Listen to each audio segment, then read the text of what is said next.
Not only did he love her, he respected her. Crisscrossing the nation, his travels bring him back to Ella's home. He walked into my house. He told me he was going to speak at Harvard that night. He spoke at Harvard Law Forum. After he came back to the house, I gave him a diploma. Tonight, Malcolm, you're a man. From my point of view. He said, I traveled hard, didn't I? I said, yes, you did, but you made it. You're a man. He was ready.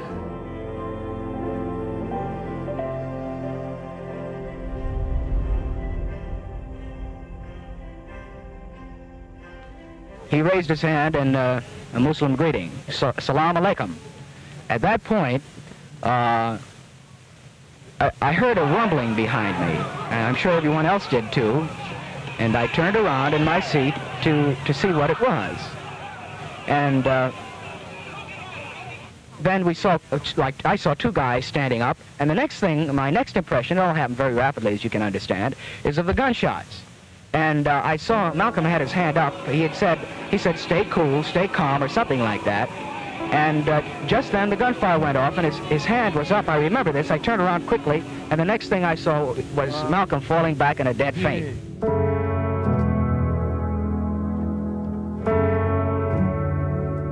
When she learned of Malcolm X's assassination, Ella was with his family to identify the body.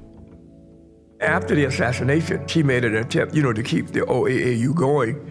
I went to, after about, 3 weeks after the assassination, somewhere around in there, I went to a meeting, but I was still in such a state of depression that I just kind of dropped away. And most of us did. 10 years later, Elijah Muhammad dies. His son, W. Dean Muhammad, loved Malcolm. As Dr. Fanusi said, it's a love story all around. He takes charge of the nation and leads most of its members to mainstream Islam, a path laid by Malcolm and Ella. It was the largest mass conversion in U.S. history. I think Malcolm understood right up to his final moments that he had Ella in his corner. He had Ella in his corner before he was Malcolm X. He had Ella in his corner when he was Malcolm Little, this little country bumpkin wearing oversized suits. He had Ella in his corner when he was an incarcerated person and with people that are often disposed of by society as having no future. He had Ella in his corner when he was Malcolm X. And he had Ella in his corner when he was Al-Hajj Malik Shabazz.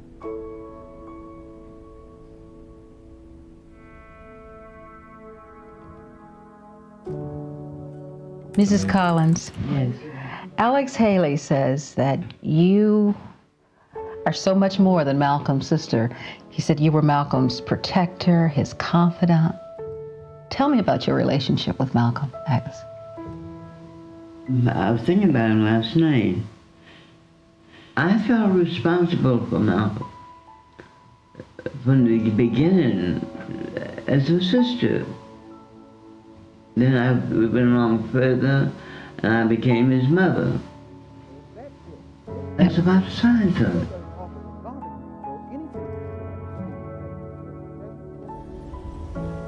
Radical love. That certainly describes the stories of Layla and Majnun and the Taj Mahal. And in the same way that Malcolm exhibited radical love for his community, Muhammad, peace be upon him, also expressed this love for his. Muslims will say that they still feel that love today.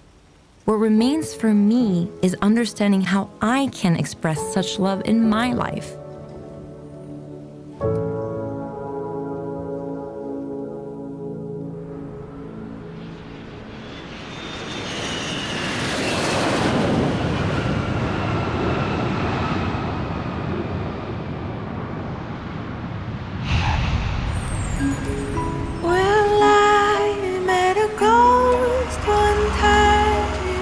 He became my only friend.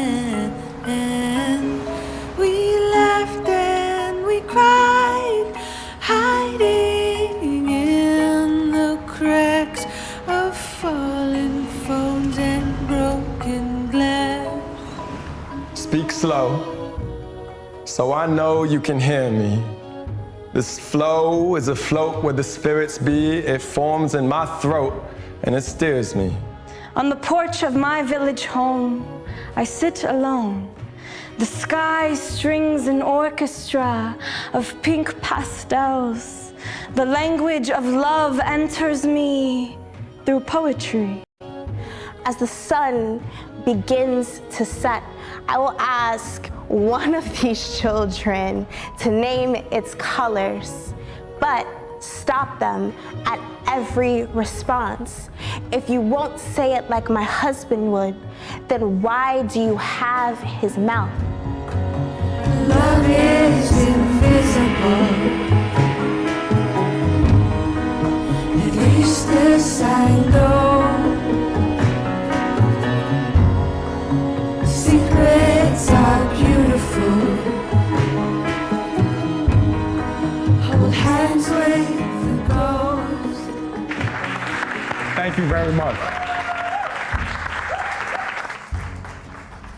Three of the poets who performed are Muslim.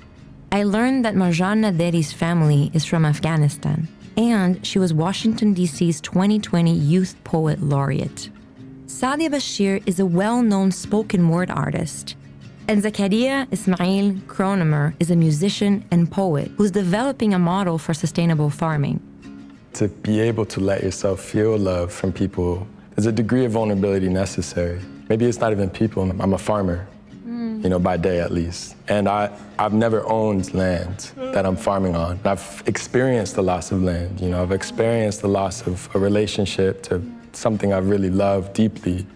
And the question then is, can you still be in a loving kind of interaction or interrelationship with something when you know that there's an end? Yeah. You can actually love the idea of the end, right? Because sometimes the idea that, this moment is going to end, right? It kind of makes me love the process even more. Yeah. Love the experience even more. For me, I look to my mother and the world that she's come from, war, turmoil, Taliban, whatever it may be. And when she's in her bouts of hopelessness, I always challenge her, is my own love not enough? And she'll be like, of course, you're the only thing that matters in this life anyway. It's my offspring. This clip is from our latest PBS film, Islam's Greatest Stories of Love, premiering August 22nd, 2025. Check the description for details and please subscribe to help us bring more stories like this to life.